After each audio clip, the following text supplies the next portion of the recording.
O sonho é real, o Aranhaverso é real. Homem-Aranha Sem Volta para Casa chegou aos cinemas depois de muito tempo aguardando, finalmente confirmando diversas teorias sobre o filme. Então nesse vídeo com spoilers eu vou te responder o que todo mundo quer saber. Afinal, Tobey Maguire e Andrew Garfield estão ou não no filme? Como eles aparecem? E o Demolidor? Qual será o futuro do Peter Parker, do Tom Holland, a partir de agora no MCU? Vem comigo, continua assistindo que eu te conto tudo.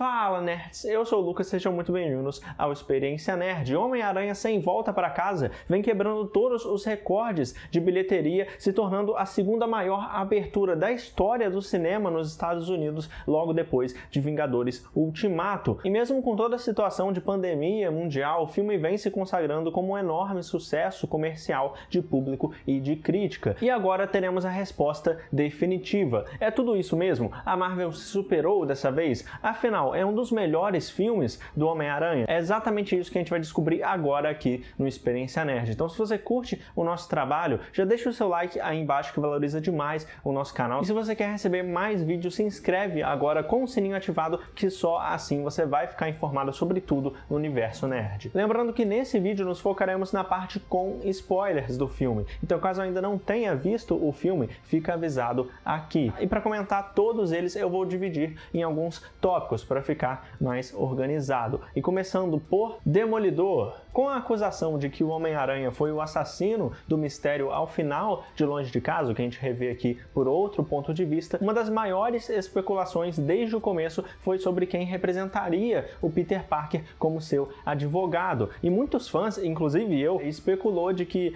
o melhor para assumir essa posição seria justamente o Matt Murdock, o Demolidor. E isso se confirmou, sendo a primeira grande surpresa do filme uma breve aparição do Charlie Cox voltando ao personagem depois do cancelamento da sua série solo lá na Netflix. E ele apareceu exatamente como a gente já estava imaginando, mas eu me surpreendi e muito com a revelação dele, assim como tudo nesse filme, então foi muito bom mesmo ver isso se confirmando. E a cena em questão, que já tinha vazado e sido mencionada pelo próprio Tom Holland como um momento memorável que os atores tiveram no set. E desde que ele falou isso, a gente teorizou muito sobre o que poderia ser. O ator já dizia que a Tia May e o Rap estariam envolvidos nesse trecho onde eles conversariam com esse personagem secreto sobre o significado de esconder a sua identidade. E é exatamente o que acontece no filme, a primeira tentativa do Peter de buscar uma solução que seja para as acusações que ele recebeu. E o retorno do Charlie Cox como Demolidor já tinha sido confirmado pelo Kevin Feige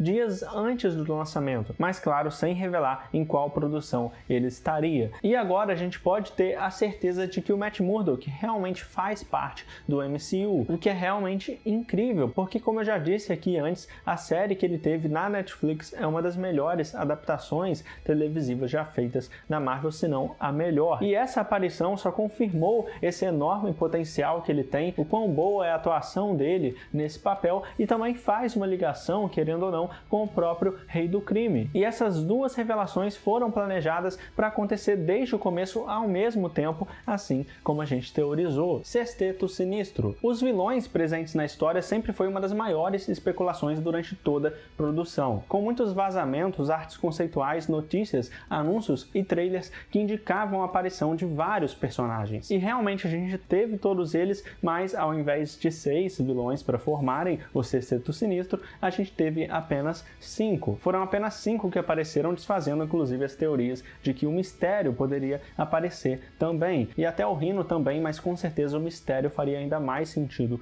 com o filme anterior. Mas eu sinceramente gostei de como eles aproveitaram cada vilão, até que eles deram um bom tempo de tela para cada um. E eu acho que não fez falta o Quentin Beck não ter retornado, porque assim como eu disse na minha crítica sem spoilers, que está disponível aqui nos cards para vocês conferirem depois, todos os vilões estão muito bons mesmo, cada um com um breve desenvolvimento que se encaixa bem na história, principalmente na decisão que o Peter precisa tomar se ele envia os vilões vilões de volta aos seus mundos para morrer ou se ele tenta mudar eles. E é justamente nesse momento que a Tia May ela finalmente tem um papel fundamental ajudando o Peter a decidir isso, ir contra a vontade do Doutor Estranho. E tudo isso muda principalmente depois do Norman Osborn ir parar em um daqueles becos das ruas e ser confrontado pelo próprio Duende Verde como uma voz em sua mente, do mesmo jeito que acontecia lá no primeiro Homem-Aranha. E depois de confrontar esse seu lado, ele vai pedir ajuda lá na Feast, e como a gente teorizou, a Tia May realmente trabalha lá como uma voluntária, assim como acontece no jogo Marvel's Spider-Man. E pensando bem, faz total sentido aqui também, ainda mais se a gente levar em conta algo que pouca gente percebeu e notou, como eu mencionei nas análises anteriores que a gente já fez aqui no canal, a gente se aprofundou um pouco nisso tudo, é o fato do espaço de tempo que a gente teve no MCU desde o blip do Thanos. Como que fica essas pessoas que voltam agora? Elas acabaram ficando desabrigadas, certo? Faz sentido esse pensamento. E claro, a gente poderia ter isso sendo desenvolvido lá em Longe de Casa com a Tia May, inclusive melhoraria muito mais do que se eles explorassem esse relacionamento com o Happy Hogan, tá aí uma solução para isso que eu acho que daria muito certo, mas infelizmente não foi assim. E infelizmente isso no futuro deve ficar de lado também, mas se encaixa perfeitamente na situação do Norman. E se liga, por que não, diretamente ao blip também, faz um contraponto a isso. Ele que começa, assim como todos os vilões, a existir em um mundo que ele não conhecia antes. Parece um novo mundo, assim como as pessoas que são blipadas e voltam depois de 5 anos. É muito tempo que se passou e essa adaptação ela é muito difícil. E assim, o Peter liberta todos os vilões de suas celas daquela prisão do Doutor Estranho e volta ao apartamento seguro do Happy Hogan que a gente vê no início do filme, onde ele vai usar a tecnologia Stark para desenvolver alguns antídotos e conseguir consertar os vilões, como eles mesmos dizem. E os únicos personagens que realmente têm alguma resolução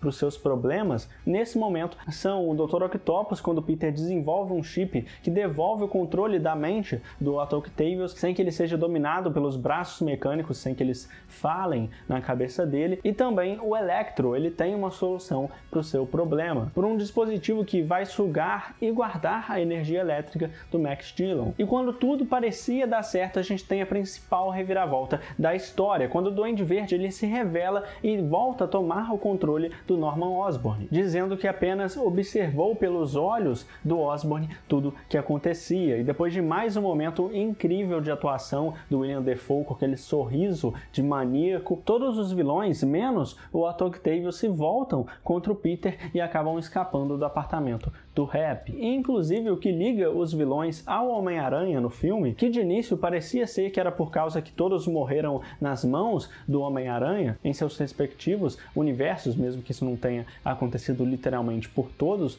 os vilões, mas na minha interpretação, pelo menos é o que ficou bem claro na cena, a ligação que todos têm para chegar até ali é por eles saberem a identidade do Homem-Aranha, que o Peter Parker é o Homem-Aranha. Em algum momento todos eles souberam disso, com exceção do Electro, né, que fica um pouco confuso tudo isso, de que ele sabia a identidade do Peter Parker, a não ser que eles deem uma desculpa de que quando ele estava prestes a morrer lá em The Amazing Spider-Man 2, por aquela sobrecarga de energia, de alguma forma ele foi parar, foi teletransportado, foi transportado para o MCU, até que ele vem sentindo uma energia nova, né? Então essa seria a solução mais fácil. Mas de qualquer forma, essa ideia de ligar os vilões, de trazer os vilões por eles saberem a identidade do Peter Parker, de alguma forma esse feitiço deu errado e inverteu as coisas, faz mais sentido do que se fossem por eles terem morrido, porque a gente sabe que não aconteceu a mesma coisa com o Homem-Areia e com o Lagarto. Então eu notei que a maioria não percebeu essa forte ligação que há entre os vilões, deles terem sido trazidos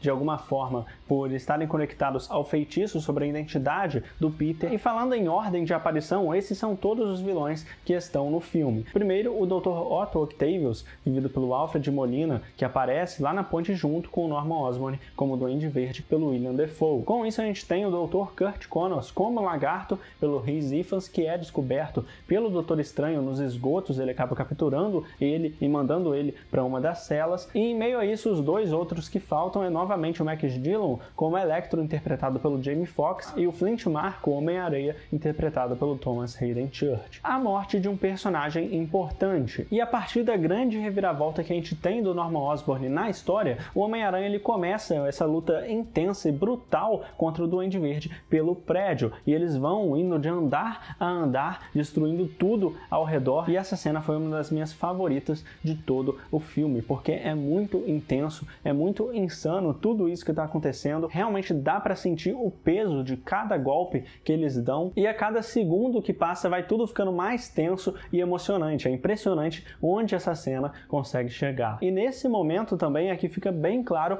quem é o verdadeiro vilão do filme. O vilão principal do filme é o Duende Verde. E eu não canso de dizer que o William Dafoe manda muito bem mesmo, ele é mestre em mostrar toda essa loucura, desde aquele sorriso tão icônico que ele dá. E uma das cenas mais incríveis que tem é quando o Peter dá um soco atrás do outro no prédio e ele simplesmente continua sorrindo. E essa cena é muito insana e já mostra toda essa loucura que o William Dafoe consegue trazer para o personagem. É realmente muito marcante, muito impactante e faz o personagem crescer muito, ou esse vilão crescer muito na tela. É um momento muito breve, mas para quem é fã eu acho que prestou atenção e se surpreendeu nessa cena e realmente faz toda diferença. E é exatamente aqui que a gente tem o grande momento dramático do filme e decisivo inclusive para o que viria depois. Quando a luta do Homem-Aranha contra o Duende Verde chega ao primeiro andar do prédio, exatamente onde a Tia May estava. E lembrando que ela tinha pegado o soro antes de sair do apartamento, esse soro que supostamente deveria curar o Norman Osborn. Então, quando o Duende Verde está prestes a matar o Peter,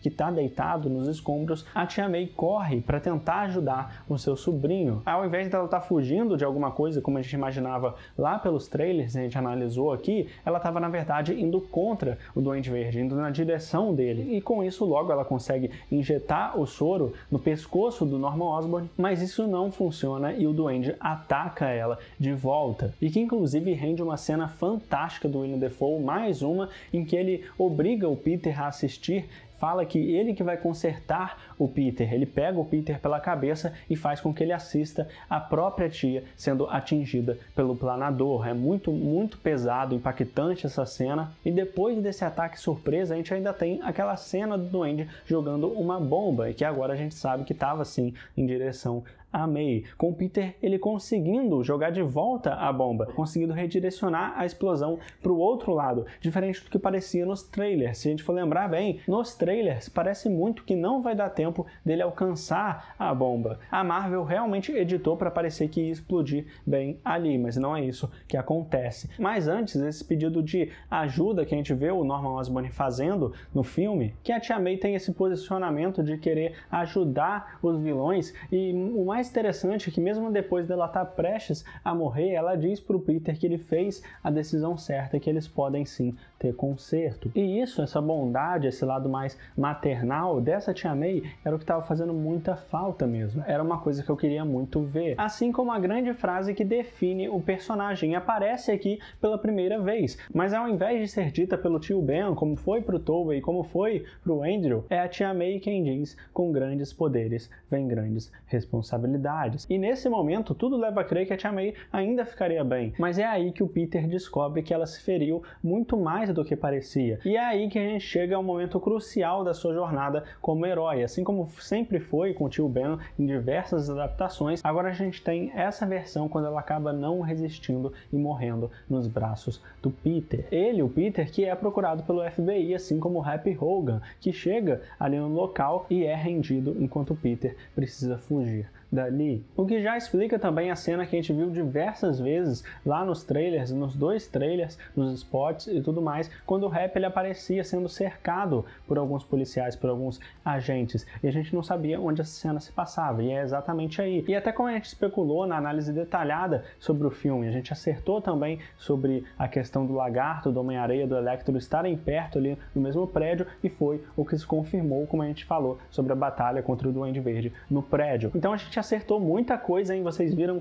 primeiro aqui no Experiência Nerd que eu falei que os que tinham mais risco de morrer ou eram o Ned ou era a Tia May, mas que eu tinha uma preferência de que fosse a Tia May porque daria um peso maior pro Peter. E querendo ou não, mesmo que eu não goste tanto dessa versão da Tia May, principalmente o relacionamento que ela tem com o Happy Hogan, me surpreendeu porque foi sim muito impactante. Eu realmente me emocionei na cena, não consegui não me emocionar. Foi muito bonito essa despedida. Os dois atores, a Marisa Tomei e o Tom Holland, principalmente, eles mandam muito bem nessa cena, eles entregam muito e dá muita emoção mesmo, apenas com a câmera fechada ali no rosto de cada um, dá pra gente ver a reação do Peter nesse momento e como isso vai afetar ele daqui pra frente no filme e também vai guiar as escolhas que ele vai fazer, os caminhos que ele vai seguir a partir de agora. Tobey Maguire e Andrew Garfield. E claro, desde o começo, o maior segredo, expectativa sobre o filme foi o aguardado e tão sonhado retorno do Tobey Maguire e do Andrew Garfield como Homens-Aranha no filme. E agora todos podem dizer com total certeza que sim, os atores voltaram ao papel, finalmente, depois de muito tempo aguardando por isso. Nem parece real e aconteceu de uma forma totalmente inesperada, inclusive, porque depois do confronto entre o Peter e o Doutor Estranho, que aconteceu pela decisão do Peter de ajudar os vilões, o Stephen Strange acaba ficando preso dentro da dimensão espelhada, sem o seu anel, que o Peter entrega para o Ned Leeds, enquanto a Michelle ela fica encarregada de apertar o botão do cubo místico caso precise enviar os vilões de volta para os seus mundos como uma última opção. E logo depois da morte da Tia May pelas mãos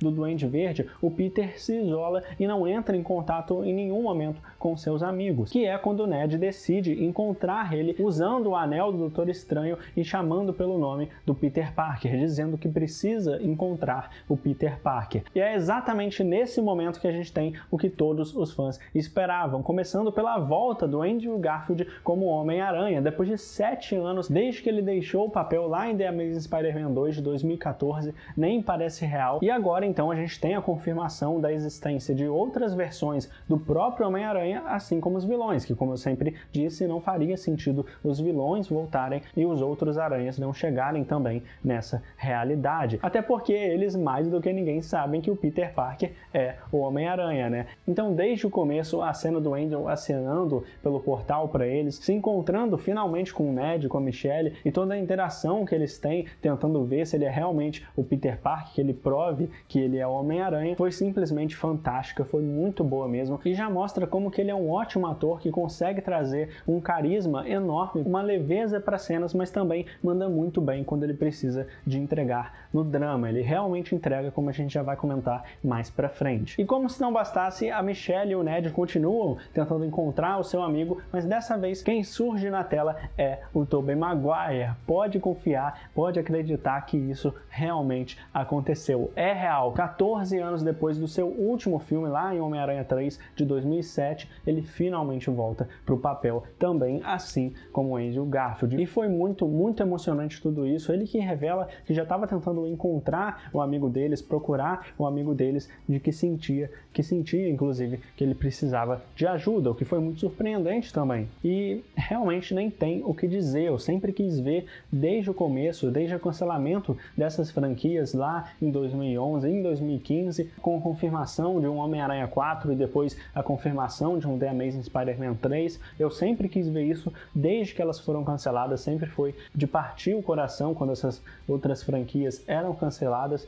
mas agora realmente aconteceu uma volta para os dois atores. Todo o tempo que a gente passou esperando desde o começo da produção desse filme e para os fãs que sempre amaram as outras franquias muito antes, desde que eles se despediram do papel, como eu disse, e ver essas 3 gerações se encontrando não tem preço. E com isso, então, para todos eles conseguirem chegar finalmente no Peter do Tom Holland, o Peter do Tobey pergunta se existe algum lugar que ele vai que é importante para ele, um lugar que ele pode fugir de tudo. E é aí que os 3 se encontram pela primeira vez, com os dois ajudando o Peter do Tom Holland a lidar com o que aconteceu, junto com a Michelle e o Ned. E toda a interação entre eles, a partir daí, o diálogo sobre perda, a citação sobre a frase de poder e responsabilidade, o drama do Andrew sobre ter perdido a Gwen e o Tobey sobre ter perdido o Harry Osborn, que eu não imaginava que eles falariam, e até as experiências que eles fazem juntos, buscando a cura para todos todos os vilões é muito interessante mesmo e desenvolve muito bem os personagens e mostra o lado inteligente deles, o que é muito bom também. Assim como as referências sobre os três serem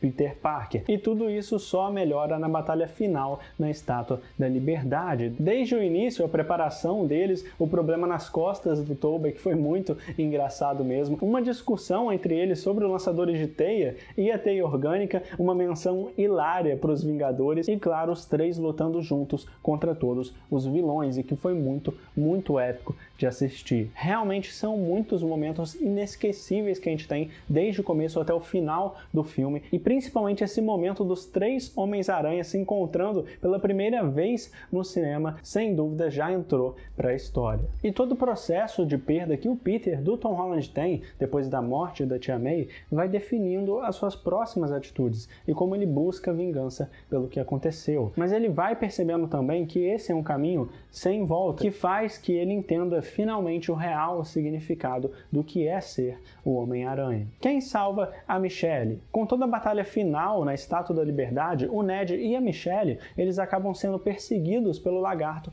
já que eles não conseguem mais fechar o portal. E é nesse momento que a Michelle cai dali, como a gente já tinha visto lá no último trailer. E desde esse dia, desde que a Marvel e a Sony divulgaram essa cena final, eu e muitos fãs, a gente torceu muito para que fosse o Andrew Garfield que conseguisse resgatar a Michelle nesse momento, como uma redenção para ele, quando ele não conseguiu salvar a Gwen Stacy lá na Torre do Relógio, em The Amazing Spider-Man 2. E foi exatamente isso que aconteceu. O Duende Verde chega e tira o Tom Holland do caminho, e o Andrew Garfield, exatamente nesse momento, percebe que está prestes a acontecer outra tragédia igual a dele. E é nesse momento que ele pula para resgatar a Michelle. E foi muito emocionante isso, porque dessa vez ele consegue segurar a Michelle a tempo. E essa cena, a atuação da Zendaya e a atuação principalmente do Andrew Garfield, a reação dele, ele perguntando se ela tá bem, e depois ela perguntando se ele tá bem também, e ele chorando, emocionado, foi muito bonito de ver, foi de arrepiar mesmo. Eu esperava muito tempo por isso, e eles entregaram tudo isso que a gente queria ver, nem tenho o que dizer, realmente foi perfeito. Futuro do Homem-Aranha. E depois do Duende Verde causar a morte da Tia May e quase tirar a Michelle do Peter também, a gente tem a cena final tão falada pelo Tom Holland antes do lançamento, e dá pra ver porque ele disse tudo isso, porque realmente surpreendeu demais. Me lembrou bastante também a cena que o Tobey teve com Willem Dafoe lá no seu primeiro filme. E dá pra sentir cada soco que o Peter dá no rosto do Norman. E o Tom Holland, ele atua muito bem com toda a raiva que ele tá sentindo naquele momento, indo para matar mesmo o Duende Verde. Mais uma vez o Willem Dafoe se mostra um monstro da atuação. Ele entrega muito bem, assim como o próprio Tobey, que impede o Tom de matar o Duende naquele momento com o próprio planador, do mesmo jeito que aconteceu com os dois antes. E quando parecia que tudo se resolveria assim, com o Tobey impedindo o Tom, o Duende ainda ataca de surpresa, enfiando uma lâmina nas costas do Tobey. E nessa hora eu preciso admitir que o meu coração gelou completamente. Eu não queria que o Tobey morresse de forma alguma. E por sorte o Andrew joga o antídoto pro Tom, e o Tom consegue injetar o soro no pescoço do Norman a tempo, fazendo com que ele volte ao normal. E chegando então ao ápice da história de Sem Volta para Casa, o Peter ele se vê em um grande dilema. Porque quando o Doutor Estranho não consegue mais conter os outros vilões de atravessarem os portais do multiverso, o Peter percebe que a única alternativa seria fazer um novo feitiço, mas que dessa vez faria todos esquecerem quem ele é, quem é o Peter Parker, inclusive os seus amigos, os Vingadores e o próprio Doutor Estranho, porque só assim Nova York e o mundo seria realmente salvo de uma ameaça ainda maior. E toda a despedida dos três aranhas também foi muito emocionante. Não tem como não chorar de alegria vendo os três juntos se abraçando daquele jeito na tela. É realmente surreal o sentimento que isso traz, e só mostra como que essas versões de um personagem dos quadrinhos fazem tanta diferença. Toda a grandiosidade e sentimento único que a gente tem nessa cena final dos três vai muito além de tudo. E o filme em si, ele realmente traz uma experiência inesquecível para todos os fãs. Adorei a coragem que eles tiveram no final de não dar um final feliz pro Peter, sem que ele conte pra Michelle e pro Ned quem ele realmente é, porque ele percebeu que os dois eles estão felizes, eles estão conseguindo ter o que eles tanto queriam. Então quando ele decide apenas ir embora e deixar os dois seguirem com a sua própria vida, essa escolha que ele faz é muito Homem-Aranha. O destino dele nesse filme, as escolhas dele nesse filme, principalmente no final, mas ao longo do filme também ele demonstra colocar os amigos em primeiro lugar ao invés dele, faz total sentido para o personagem, muito condizente com o que o personagem é, e acaba solucionando praticamente todos os problemas que essa versão do MCU teve desde o início, como se fosse até mais um reboot do Homem-Aranha, mas com o mesmo ator seguindo uma nova jornada. E dessa forma o futuro do Homem-Aranha nos cinemas fica totalmente aberto para infinitas possibilidades. E a maior surpresa desse final é que agora o Peter, sem a Tia May, ele vai morar em um apartamento, assim como acontecia com o Tobey Maguire na trilogia. E vemos, inclusive, que ele já está fazendo um novo uniforme, e dessa vez feito totalmente de tecido, como a gente sempre quis, e semelhante inclusive às cores clássicas da fase do John Romita lá nos quadrinhos, e até mesmo parecido também com uma fase mais recente das HQs no All New, All Different Marvel. E além disso, parece uma inspiração de muitas versões do personagem, a versão do jogo Marvel's Spider-Man lá para PS4 e PS5, e até mesmo uma mistura de todos os uniformes live action que a gente teve até agora, o que ficou muito bonito mesmo de ver. E o trauma e a culpa que o Peter vai carregar pelas perdas que ele teve vão moldar e definir quem que ele vai se tornar a partir de agora. Pelo menos é o que eu espero que aconteça. Eu espero muito estar certo de que nessa nova trilogia eles vão realmente aproveitar ao máximo o potencial que o Tom Holland tem e que o próprio personagem tem dentro do MCU. Cenas pós-créditos. E para terminar falando brevemente sobre as cenas pós-créditos, nós temos duas delas. Uma delas sobre a vinda do Ed Brock junto ao Venom para o MCU e outra revelando um teaser com o primeiro vislumbre de Doutor Estranho no Multiverso da Loucura, que vale lembrar que é dirigido pelo excelente Sam Raimi, que a gente conhece bem lá da trilogia do Homem-Aranha, e que a gente pode comentar em detalhes em breve tudo isso que aconteceu, toda essa deixa para o futuro do Homem-Aranha, toda essa deixa para o futuro do Doutor Estranho e como o multiverso vai continuar sendo desenvolvido nos próximos filmes da Marvel. Mas agora chegou a sua vez, o que você mais gostou em Homem-Aranha Sem Volta para Casa? Diz aí nos comentários qual foi o momento mais épico para você, qual você mais gritou no cinema. Eu quero muito saber a sua opinião também sobre tudo o que acontece nesse filme. Tá liberado aqui a discussão com spoilers. Então já deixa o seu like para valorizar o meu trabalho aqui no canal e se inscreve aqui agora com o sininho ativado, que eu vou trazer muito mais conteúdo sobre Homem-Aranha para você. E não vai embora ainda, confira esses vídeos que eu tenho certeza que vai complementar bastante esse aqui. Muito obrigado por tudo, valeu, falou e até mais.